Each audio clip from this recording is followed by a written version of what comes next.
ketika muncul setengah hati dalam rumah tangga karena terjadi kesalahan. Jadi misalkan si suami pernah melakukan kesalahan, si istri pernah melakukan kesalahan, tapi rumah tangga itu alhamdulillah terselamatkan, tidak sampai terjadi perceraian.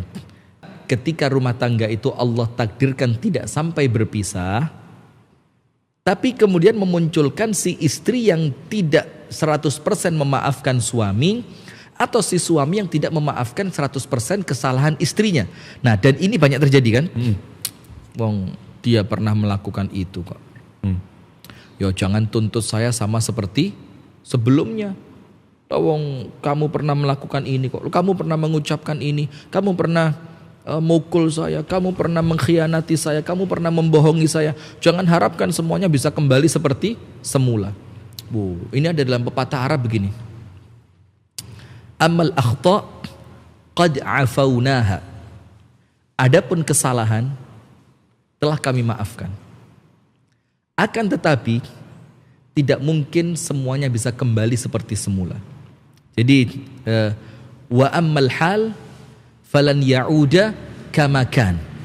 Ammal akhta qad afaunaha wa ammal hal falan yakunu kama kan. Jadi kalau kesalahan sudah saya maafkan. Tapi kalau keadaan jangan menuntut seperti dulu. Sebelum terjadinya kesalahan. Nah, ini istilah kayaknya mewakili perasaan banget gitu loh. Amal akhta qad afaunaha. Kalaupun kesalahan-kesalahan saya maafin sudah. Tapi keadaan wa ammal hal falan yakunu kama kan. Maka falan yakun kama kan. Fala yakunu kama kan. Maka dia tidak akan kembali seperti semula sebelum kamu melakukan kesalahan, sebelum kamu mengkhianati saya, sebelum kamu nikah lagi, sebelum kamu pergi pulang meninggalkanku ke rumah orang tua tanpa izin. Nah, maka ini kesannya koyok keren banget emang. Tapi itu kurang islami. Kenapa dikatakan kurang islami? Ayatnya mengatakan faman afa wa aslaha fa ajruhu 'ala Allah. Barang siapa yang memaafkan kemudian dia memperbaiki keadaan, apa yang terjadi? Maka ganjarannya langsung Allah yang akan menanggungnya. Nah, maka Syekh Muhammad bin Shalih Al-Utsaimin di dalam tafsir beliau menjelaskan tentang ayat ini. Orang yang cuma memaafkan tapi tidak memperbaiki keadaan, maka Allah tidak menanggung pahalanya. Dia hanya sekedar mendapatkan pahala memaafkan. Karena dia cuma memaafkan. Tapi kata Syekh Utsaimin, fa ajruhu 'ala Allah, orang yang pahalanya ditanggung langsung oleh Allah, dalam artian dijamin sama Allah, dalam artian yang lain bisa jadi masuk surga tanpa hisab mungkin. Itu siapa? Faman afa, memaafkan, wa aslaha, memperbaiki keadaan. Apa memperbaiki keadaan itu? Yo, dia mengikhtiarkan bagaimana dia mengkondisikan hati untuk supaya hati ini kembali mengarungi rumah tangga itu dengan totalitas, tidak setengah hati. Artinya begini, kalau masih ada setengah hati ketika kesalahan sudah terjadi dan diucapkan maaf, iya aku maafkan, tapi kok masih setengah hati, itu artinya belum memaafkan.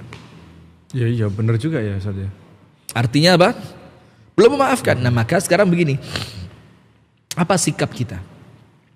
Kalau rumah tangga yang sebelumnya terjadi kesalahan, kemudian terjadi saling memaafkan antara pasangan untuk supaya rumah tangga itu kembali totalitas, tidak setengah hati. Nah, ini sekarang setelah terjadinya apa? Kesalahan. Nomor 1, belajar dari kesalahan. Dia bisa salah, tidak menutup kemungkinan kita pun bisa salah. Apa yang menyebabkan dia bersalah seperti itu?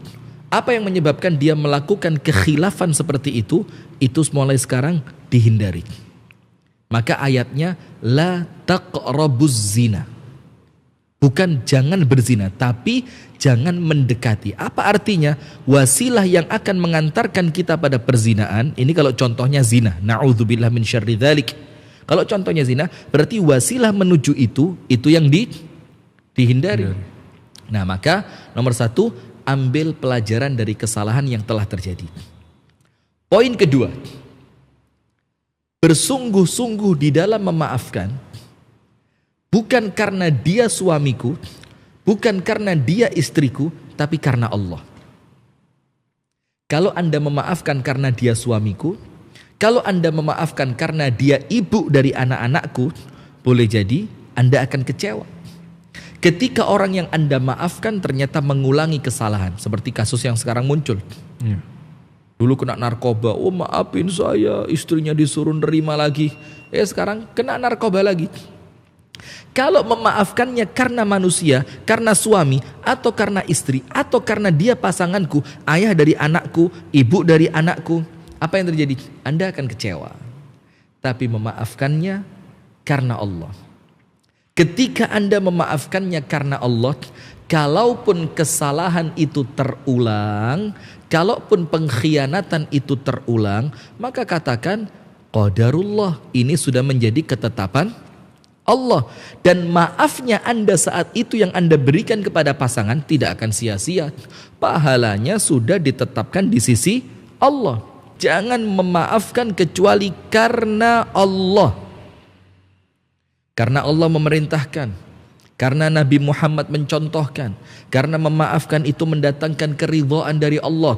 Orang yang memaafkan akan diampuni dosanya oleh Allah. Orang yang memaafkan Allah akan berikan ganjaran besar kepadanya, al jaza min jinsil amal, balasan sesuai dengan amalan, bukan karena suami, bukan karena istri.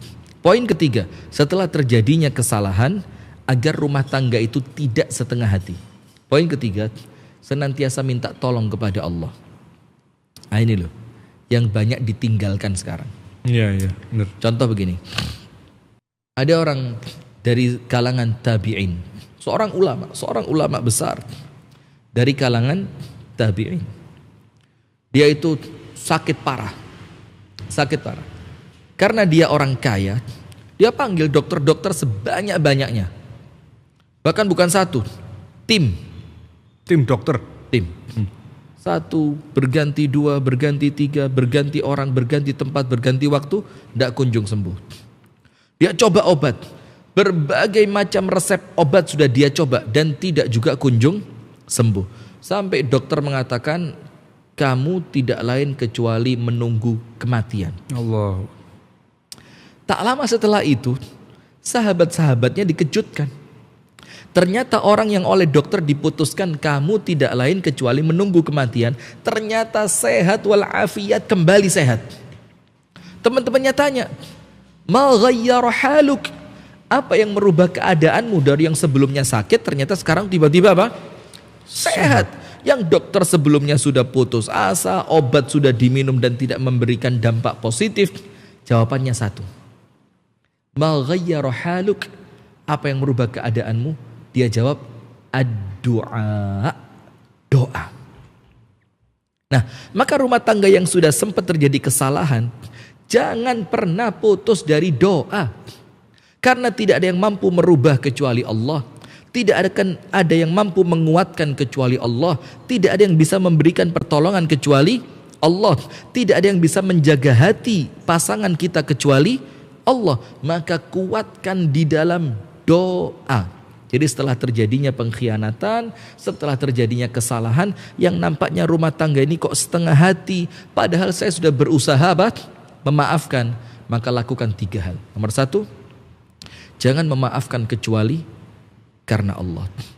Nomor 2, belajar dari kesalahan, jauhi sebab-sebabnya. Nomor 3, banyak berdoa meminta pertolongan kepada Allah agar kesetengah hatian ini Allah ganti menjadi totalitas kembali. Nah, coba apa yang lain? Top. Itu mungkin sambil menambah faktor ini ya. Iya. Ustadz, bagaimana kalau orang terdekat yang malah ngompor-ngompori, malah gembosi, sehingga membuat kekecewaan dan menjalani pernikahan menjadi tidak sepenuh hati atau menjadi setengah hati. Karena yang gembosi ini lebih banyak daripada yang nyemangati. Nah, kalau orang jauh nggak bisa gembosi dong. Ya bener ya. Lah memang ngempesin bannya orang, ya karena dia deket. Coba bannya di Jakarta, orangnya di Malang. Astagfirullahaladzim. Kirim lewat sinyal-sinyal optik. Nah maka sekarang begini, kepingin melanjutkan rumah tangga, kepingin totalitas dalam rumah tangga, ingin kembali fokus dalam keadaan sebelumnya setengah hati. Nanti ada poin keempat terakhir. Tapi ternyata digembosi. Justru yang gembosi siapa? Orang-orang terdekat. Di sini berulang kali kami sampaikan dan semoga menjadi pelajaran buat kami dan buat pemirsa sekalian, pemirsa Madani TV dimanapun Anda berada. Pentingnya memilih teman. Orang dekat kalau tidak konstruktif berarti destruktif. Kalau tidak membangun berarti menghancurkan. Kalau tidak menguatkan berarti melemahkan. Kalau tidak mendukung berarti kayak latihan bahasa Indonesia kita. Kalau tidak mendukung berarti tidak mendukung. Memusuhi dong. Memusuhi ya. Antum kurang keren bahasa Indonesianya. Baik, kita lanjutkan. Nah, maka disitulah pentingnya memilih circle pertemanan. Siapa yang jadi teman kita, siapa yang kita dengarkan, siapa yang cukup kita kenal, siapa yang cukup say hello, siapa yang cukup sekedar disapa lewat WhatsApp, siapa yang cukup sekedar datengin ke rumahnya sebulan sekali, dan siapa yang dijadikan teman sejati. Maka Nabi SAW mengingatkan di dalam hadis, la tusahib illa mu'mina. Janganlah engkau jadikan teman akrabmu kecuali mereka yang beriman. Karena orang Islam itu ada dua. Orang muslim yang mukmin dan orang muslim yang fasik. Di sini Rasul memerintahkan kita untuk berteman bukan sekedar orang muslim, tapi apa? Muslim yang mukmin. Kenapa? Karena ketika muslim yang mukmin itulah yang menjadi teman akrab kita, maka tentu orang beriman itu tidak keluar dari lisannya kecuali kebaikan. Allah. Tidak keluar dari ucapannya kecuali nasihat. Tidak keluar dari lisannya kecuali doa-doa untuk menyokong rumah tangga temannya. Nah, maka sekarang begini, kalau kepingin rumah tangga saya baik Ustadz, tapi justru orang-orang deket yang gembosi, itu kan faktor eksternal namanya. Nah, berarti kalau itu faktor eksternal dengan sangat mudah bisa di-cut. Bagaimana? Tinggalkan. Selesai. Ya. Tinggalkan. Dan gak ada pentingnya omongan orang untuk rumah tangga kita kan? Sip. Terus bagaimana ciri teman-teman yang baik yang harus kita pertahankan? Nomor satu, tentu dari segi agama. Dari segi apa? Agama. Karena Rasulullah menjelaskan, jangan engkau jadikan teman akrabmu, dalam bahasa penanya tadi apa? Bestimu, kecuali orang yang beriman. Yang kedua, akhlaknya.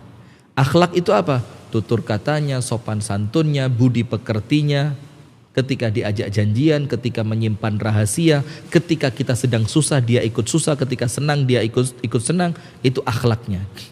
Yang ketiga tentu ketakwaannya. Bagaimana ibadahnya? Jangan berteman dengan orang-orang yang meremehkan sholat, meremehkan menutup aurat, meremehkan berbakti kepada orang tua. Dan yang keempat, perhatikan dari teman Anda apa efek yang muncul ketika dekat dengan dia. Dan ini feel. You know feel? Feel is rasa. Ini rasa. Jadi kalau dekat dengan Anda kalau dekat sama dia, Anda ingatnya apa? Ingatnya dunia apa akhirat? Anda kalau dekat sama dia, itu nuansanya nuansa imani atau maksiat. Nah, kalau nuansanya imani, pertahankan dia. Kalau nuansanya maksiat, jauhi dia. Dan yang berikutnya tentu orang-orang yang tidak selalu membenarkan Anda. Itu tadi kan dibilang gitu. Karena kalau omongannya bestie kayak mesti bener gitu loh. Jadi teman itu bukan orang yang senantiasa mengatakan iya kepada Anda, tapi orang yang mengatakan tidak ketika Anda akan melakukan kesalahan. Begitu kira-kira.